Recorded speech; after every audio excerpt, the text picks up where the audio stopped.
What is going on, guys? Simon was Legends here, back with another top 10 list for y'all today. This is the third Life is Strange video I said I was gonna be doing. Where recently I uploaded my ranking of all the games and all the chapters. But now it's time to do a regular list where I talk about my top 10 favorite characters from Life is Strange. Where I look for the characters on each throughout the entirety of the games, and look at which one they're like, oh, this is one I actually enjoyed the most. Again, very self-explanatory, just talk about which characters Life is Strange I connect with the most, or which ones I am invested with the most. But I hope you'll enjoy the ranking. I would definitely love to know your ranking down below. Let me know if you want to see other like top 10 best characters or anything down below in the comments. So, enough for the bush. Let's get top of my favorite characters from Life is Strange. But now, of course, as always, before we get to the top 10 list, let's get into the honorable mentions. And the honorable mentions are Sean and Daniel, Mikey, Eleanor, Ethan, Jed, Saki, Chris, Kate Marsh, Frank Powers, and Victoria Chase. Those are your mentions. Let's get into the actual top 10. And coming in at number 10, the 10th best Life is Strange character is Mark Jefferson from the original game. Let me actually pronounce this concerning he's kind of a creepy guy, honestly, but that's, like, honestly, it's worth the twist. It's what puts him on this list, because, you know, he's just a regular teacher that definitely sees a lot of potential in Max and wants her to actually, get out there and everything. And originally, you actually think of him as this, like, really simple, nice guy that wants Max to succeed. And I'm like, he's really well. But then, of course, you got the actual twist in the Dark Room chapter where basically, well, first he kills Chloe, and then basically he turns out he's a very creepy guy who likes to take pictures of his students in a very awkward, weird way. Like, like that alone puts him in top 10 because it makes the character actually very intriguing. It makes you really think certain elements of his character in the previous chapters. And probably not the most complex one, but it's really that twist and him just being a good type of guy before that whole thing is what puts him in the top 10. And now coming in at number 9, we have Ryan from Life is Strange True Colors. Yeah, another like, very solid character throughout. Like he's only just a very simple, likable person. Of course, he's one of the romance options you can get from game. And while personally I would prefer Steph as romance option, like Ryan's still a very likable character that he's not as boring and strange that I think anyone was thinking he's gonna be. He actually's a nice person, has a nice personality, has some really like charming and fun lines and moments throughout the game, and has good chemistry with the characters throughout the game as well. He also goes through a very compelling arc throughout. And that emotional scene in episode 2 is pretty tragic as well. Again, he's just a very simple, nice, likable person that goes through a lot, and you end up enjoying his time throughout.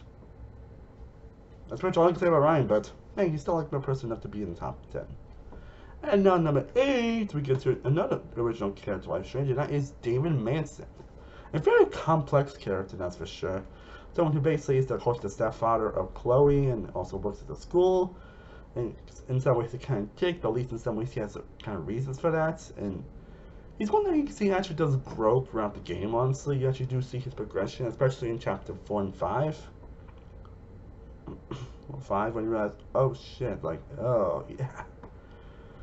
Like, again, he's in general, like, while he definitely is an asshole at times, you can at least know what, and while you sometimes don't know who he is, he still does have his good moments that does like complex him, especially when in the end he realized, oh, I might have fucked up and everything, and I wanted to fix a relationship with Chloe. And you see like more of that stuff actually before the storm, which is probably one of the only like connections to the original game in that game that I actually don't mind. Just me at least.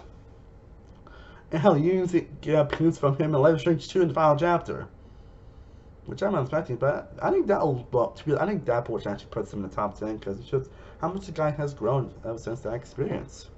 That felt weird to see David out of all people in that game, but yeah, it's good to see he has grown a lot since then. And then we get to, speaking of Chloe, we get to number 7, which is not Chloe, not yet, but we get to her mom Joyce at number 7. So we get to her mom Joyce at number 7. Yeah, just a simple, likable person who you can tell that the White Hammer Williams just going through so much, just going through a lot. But again, she's still a very nurturing person, and it's just very kind. Again, she's someone that knows Chloe's bullshit and just afraid to call out on it. And sometimes she's just a very likable person, and especially how she is towards Max throughout the game. Again, she's very simple, very likable. Hell, once she actually appear, you actually still keep in contact with her apparently in double exposure, which that's kind of nice actually. Again, not the most complex character, but it's just a very simple, kind, nurturing person who is not afraid of dealing with bullshit, and yeah, something simple is good enough to put her in the top 10.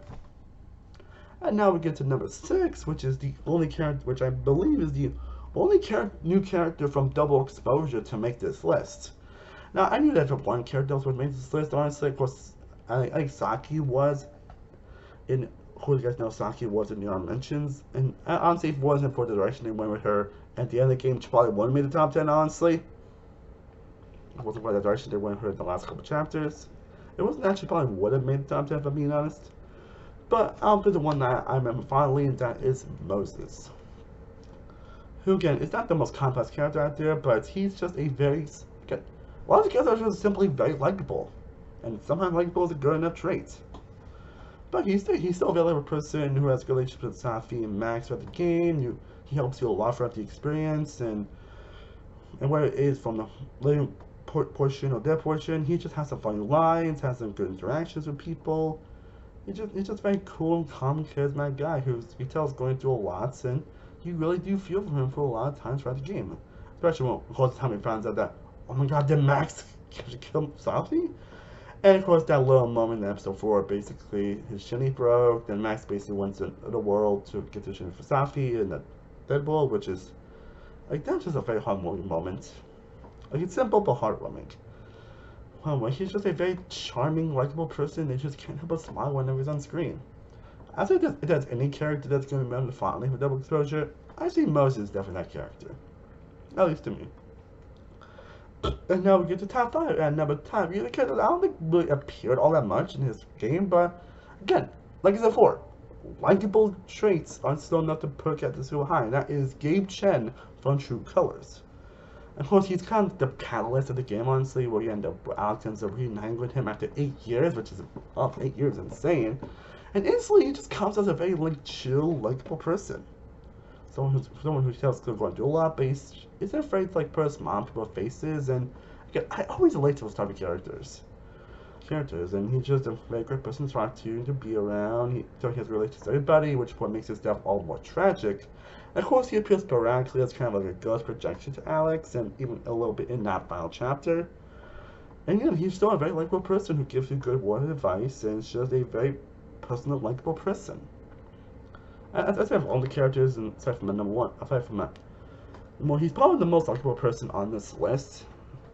Maybe not the most complex character in the world, but again, like before, likability is a good trait, so that's enough to put him at number 5. And now at number 4, we have Chloe Price.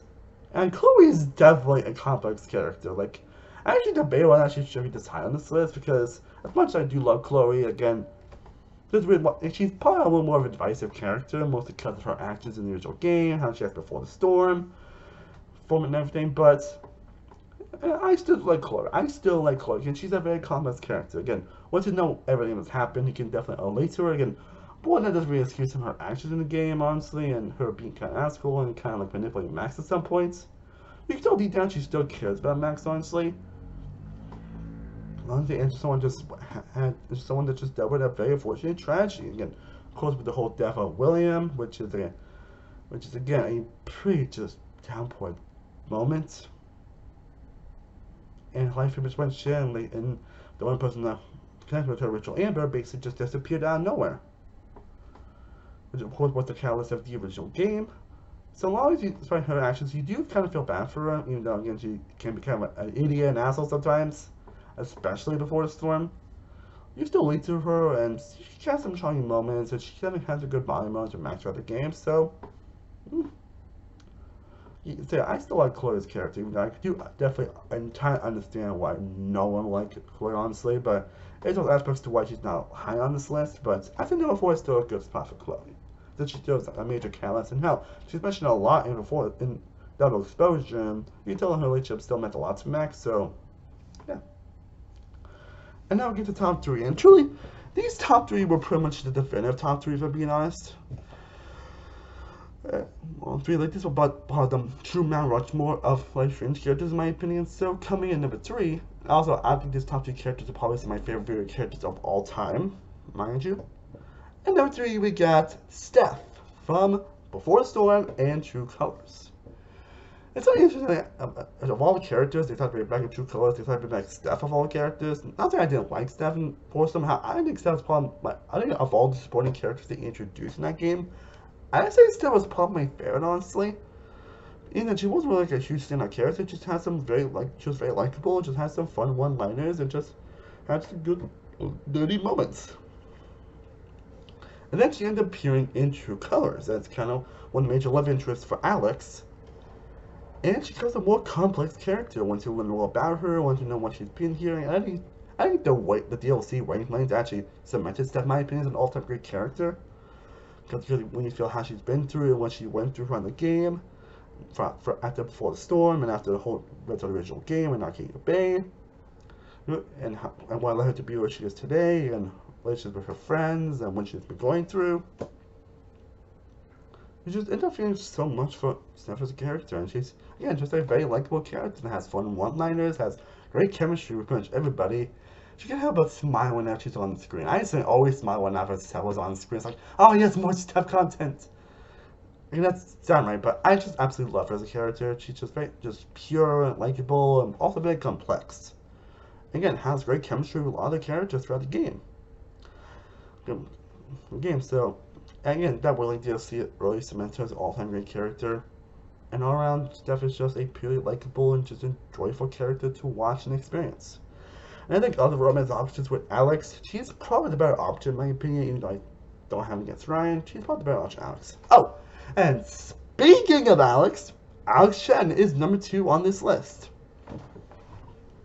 Who's of course the main character, the main protagonist in True Colors, and I absolutely adore Alex. Like, they always do a great job making these main characters like very just relatable characters, like ones I can generally see myself being like. And Alex is someone that's just obviously just went through a lot of shit in the last 8 years, and then it's returning, and it's just one through was awkward and not sure how to react. And I don't know why I always relate to those kind of characters. That's kind of me in a sense, honestly. Not that I don't know how to react to people, but it's just, I'm autistic, so yeah. Yeah, but she's still like a character that goes through a lot for the game, through a lot of hardship at the whole game situation, and goes through a very compelling arc throughout the game. It's just a very compelling character, and has some good one-liners throughout, has great relationships with a lot of characters when you bond with them. And it's one because whatever ending you choose, it's actually very satisfying how the story ends. And then, again, someone actually feels the presence of emotions, and really feeling the presence of emotions. Again, you just can't help but love Alex whenever she's on screen. And I think she was a great choice for a protagonist in this game. But I knew in the end, Max Caulfield from the original game and Double Exposure was going to be number 1. You know why? And I might explain this in a future video. Max Caulfield is, in my opinion, my all-time favorite video game character.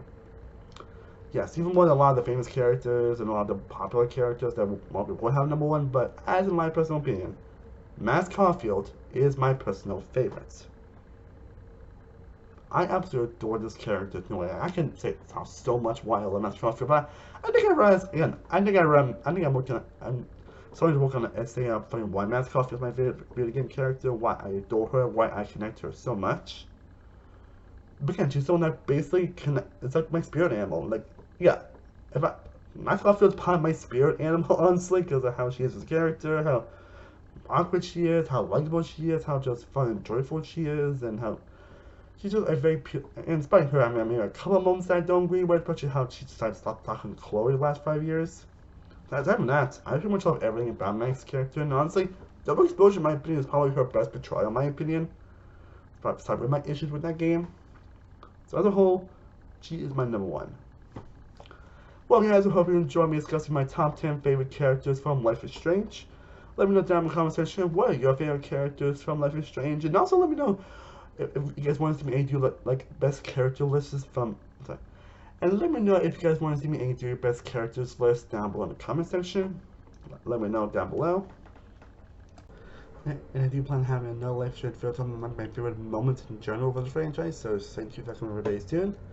I am Samuel One World from Samuel One World Productions. I will see you guys next time. As always, stay cool, everybody. Peace.